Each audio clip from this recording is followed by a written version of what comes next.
পিরোজপুরে LGED অফিসের দুর্নীতির ঘটনায় জেলা হিসাবরক্ষণ অফিসের 4 কর্মকর্তা এবং এলজিইডির 1 কর্মচারীকে গ্রেফতার করেছে দুর্নীতি দমন কমিশন। বুধবার রাতে তাদের গ্রেফতার করে পিরোজপুর সদর থানায় হেফাজতে রাখা হয়। এসএম আবু জাফরের প্রতিবেদনে দেখুন বিস্তারিত। গ্রেফতারকৃতরা হলেন জেলা অ্যাকাউন্টস অফিসার মহাসিন, এস সুপার মাসুম হাওলাদার এবং নজরুল ইসলাম, সাবেক হিসাবরক্ষণ কর্মকর্তা আলমগীর হাসান এবং এলজিইডির হিসাবরক্ষক AKM মোজাম্মেল হক খান। দুদকের পিরোজপুর জেলা কার্যালয়ের উপপরিচালক আমিনুল ইসলাম জানান, এলজিইডি এবং হিসাবরক্ষণ অফিসের কর্মকর্তাদের যোগ সাজশে 2,500 কোটি টাকার বিল জালিয়াতি এবং 1,101 কোটি টাকার আর্থিক গড়মিলার প্রমাণ পাওয়া গেছে। এ ঘটনায় 23 জনকে অভিযুক্ত করে 8টি মামলা করা হয়। প্রথম ধাপে 5 জনকে গ্রেফতার করা হয়েছে। দুর্নীতির এই কাণ্ড নিয়ে দেশ জুড়ে ব্যাপক আলোচনা চলছে।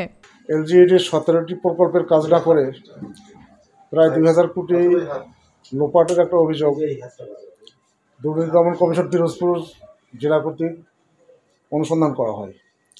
এই অভিযোগটা আমি নিজেই অনুসন্ধান করি। অনুসন্ধানকালে দেখা যায় যে 17টি প্রজেক্টের প্রায় 2,000 কোটি টাকা লোপাট করা হয়েছে।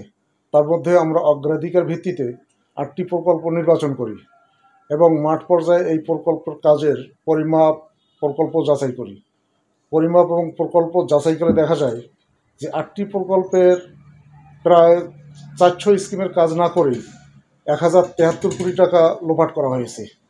আমি এই লোপাট অভিযোগের সত্যতা পেয়ে আমি নিজেই বাদী হয়ে 8টি মামলা দায়ের করি এবং এই 8টি মামলায় 27 জনকে আবার আসামিভুক্ত করা হয়।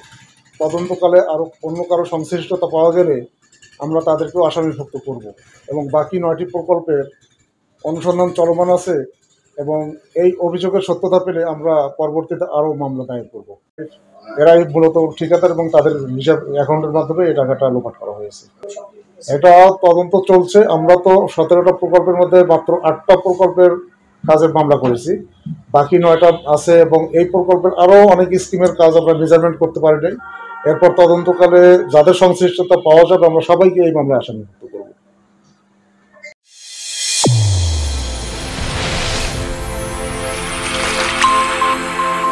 চ্যানেল A1 হৃদয়ের স্পন্দন।